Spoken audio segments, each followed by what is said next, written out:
Hello friends, welcome to my channel Education Life. Myself Rishika and here is the video for you. And in this video I am going to explain you the lesson that is a synopsis This was Family Robinson.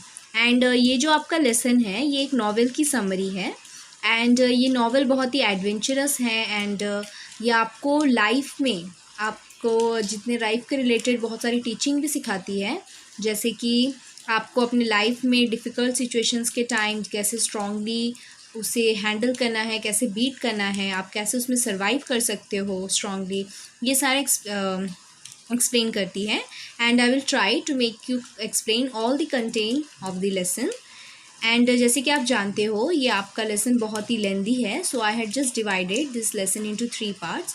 सो ये first part है and I will explain the second part in the next video. And if you have any doubt you can comment and ask me. And guys, please like and subscribe my channel. So let's start with the lesson. So here is the lesson. A synopsis. This was Family Robinson. So synopsis का मतलब होता है a summary of any drama or poem or part, any drama or any story. Okay. So we'll start with the first para. The Swiss Family Robinson is a well-known adventure novel that people of many countries have enjoyed for more than 200 years. So ये जो Swiss family Robinson है ये बहुत ही adventurous novel है जिसे बहुत सारी country के लोग, बहुत सारे देशों के लोग पिछले 2 साल से इंजॉय करते और सुनते आ रहे हैं.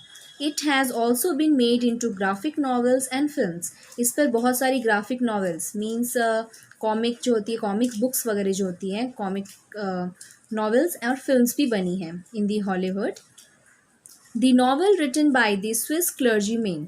सी हियर, क्लर्जीमैन के बदले आप प्रिस्ट भी लिख सकते हो. एंड क्लर्जीमैन का मतलब होता है a person who perform religious duties specially in church. A person who perform religious duties specially in church. Church वगैरह में जो रिलीजियस ड्यूटीज़ करते हैं उन्हें क्लर्जीमैन कहते हैं. सो ये नॉवेल स्विस यानी स्विट्ज़रलैंड के रहने वाले क्लर्जीमैन जोहेन डेविड वेस्ट ने लिखी है. Is not just an adventure. उन्होंने सिर्फ इसमें एडवेंचर ही नहीं एक्सप्लेन किया है, नहीं बताया है. It aims at teaching young people values like self-reliance, determination, love for your family, cooperation and prudent use of resources. तो उन्होंने क्या एम करके ये नॉवेल लिखी है कि ये यंग पीपल को, जो यंग यूथ हैं, जैसे कि आप लोग हो, यंग यूथ हैं, हम सब हैं, उन्हें ये टीच करती है कि आपको सेल्फ रिलायंस मीन्स इंडिपेंडेंस, आपको कैसे इंडिपेंडेंट बनना है.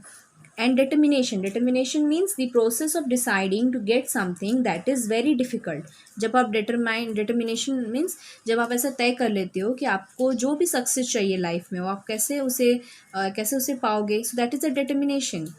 लव फॉर योर फैमिली, आपको अपने फैमिली के प्रति लव और रिस्पेक्ट होना चाहिए.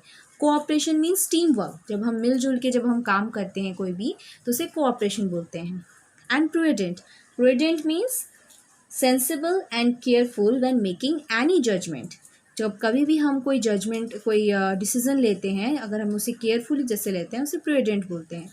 सो अब हमारे आसपास जो भी चीज़ें अवेलेबल हैं हम उसे कैसे उससे सेंसिबली, कैसे केयरफुली उसका यूज़ करते हैं, वो सारा आपको ये नॉवल सिखाती है. It also has good lessons relevant in natural science, good husbandry and even mathematics. Here good husbandry means farming or looking after animals or crops. So husbandry का मतलब होता है फार्मिंग करना, आप जब एनिमल्स और फूड क्रॉप्स का ध्यान रखते हो वो सब. सो आपको नेचर से आप साइंस के बारे में सीख सकते हो, गुड हस्बेंड्री सीख सकते हो और इवन मैथमेटिक्स भी आप साइंस से ही सीख सकते हो. आपको कोई इसके लिए बुक्स वगैरह की ज़रूरत नहीं है, आप उससे भी सीख सकते हो. Some elements of the novel do stretch reality to a certain extent, but we must consider that it is a work of fiction and not a fact file. So आपको कोई एलिमेंट्स इस नॉवल के reality से थोड़ा दूर लगेगा, but आपको ये समझना होगा कि एक वर्क ऑफ फिक्शन ही है, या it is a fiction only. ये कोई फैक्ट फाइल नहीं है. फैक्ट फाइल मतलब कि जब हम बहुत ही रिलायबल इन्फो कोई भी चीज़ को रिलेटेड रहते हैं, मतलब कलेक्ट करते हैं, उसे फैक्ट फाइल बोलते हैं. So it is not a fact file, it's a novel, तो इसमें थोड़ा फिक्शन रहेगा. Given below is a synopsis and outline of his basic story. तो ये एक साइनॉप्सिस है इस नॉवल की. Okay, so will start with the novel. or your story here. William, Elizabeth, and their children had been traveling in a ship when the ship was caught in a great storm. William और उनकी wife Elizabeth और उनके बच्चे एक ship में travel कर रहे थे। तभी वो शिप बहुत बड़े तूफान में फंस जाती है, जो स्ट्रोम आते हैं सी में, उसमें। The other passengers evacuated without them. Evacuated means to move from dangerous place to safer place. Okay, जब हम डेंजरस प्लेस से सेफर प्लेस में चले जाते हैं उसे इवैक्यूएटेड कहते हैं। तो उनको छोड़ के बाकी सारे पैसेंजर्स शिप के सुरक्षित वहाँ से निकल जाते हैं। William and his family, William और उनका परिवार, जिसमें कि including the young children Fritz, Ernest, Jack and Franz, were left to survive alone. तो विलियम और उनका परिवार, जिनमें उनके 4 बच्चे भी होते हैं, जिनका नाम है फ्रिस्ट, अर्नेस्ट, जैक एंड फ्रेंड्स, ये उनके पूरा फैमिली अकेले वहाँ पर बच जाते हैं। ये उनके बेटे हैं चारों। They weathered the great storm waiting in the ship's hold. Ship's hold का मतलब होता है space in a ship for cargo. Cargo मतलब कि जहाँ पे गुड्स वगैरह रखते हैं ना, वो स्पेस शिप में। सो वो पूरा स्ट्रोम रात भर वहीं रहकर शिप्स होल्ड में रहकर बिताते हैं। The ship survive the night and the family found themselves within sight of a tropical desert island. So जब सुबह होती है तो वो शिप रात भर सर्वाइव कर जाता है और वो फैमिली अपने आप को कहाँ पाती है? ट्रॉपिकल डेजर्ट आइलैंड में। ट्रॉपिकल डेजर्ट आइलैंड मतलब कि ऐसा आइलैंड जहाँ पर कोई ह्यूमंस ना रहता हो। The next morning they decided to get to the island. They could see beyond the reef. Reef here means rocks वगैरह जो होते हैं, रॉक्स और sand close to the surface of the sea. Sea के पास जो बड़े बड़े चट्टान पत्थर होते हैं ना, उसे रिफ बोलते हैं। सो वो सोचते हैं अगले मॉर्निंग कि हम आइलैंड पर जाएंगे और वो चट्टानों के पार देखने की कोशिश करेंगे। With much effort they constructed a vessel out of tubs. तो वो एक वेसल की तरह मीन्स एक छोटे बोट की तरह एक बोट बनाते हैं। टब्स मतलब बड़े बड़े कंटेनर को लेकर वो एक टब बनाते हैं। They after they fill the tubs with food and ammunition.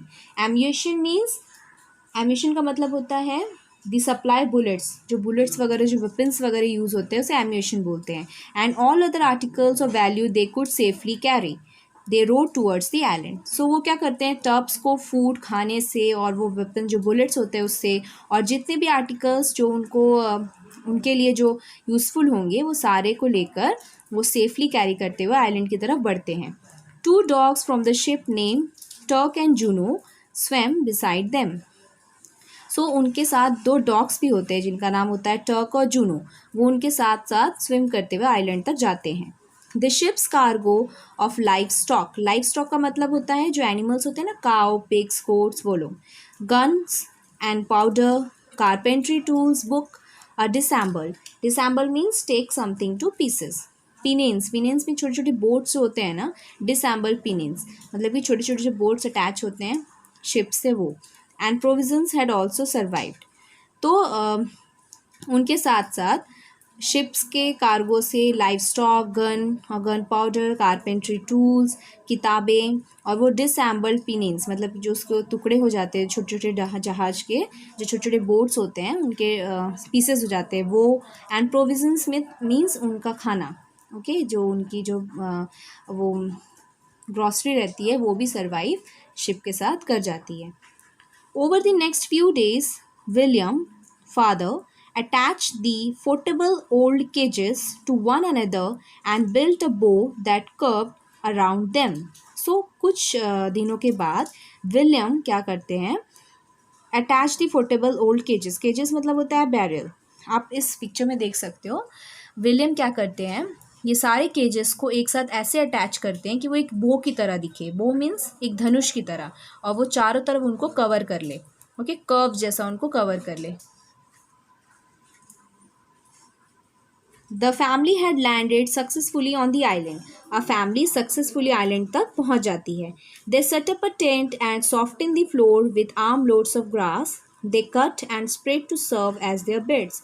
सो वहाँ पर एक टेंट बनाते हैं और वो फ्लोर को, उसकी जो ज़मीन होती है उसे सॉफ्ट करते हैं घास काट के, मतलब वो घास अपने हाथों से काटते हैं और उसे अपने हाथों से उस फ्लोर पर बिछा देते हैं और उसे एक बेड की तरह, एक गद्दे की तरह यूज़ करते हैं।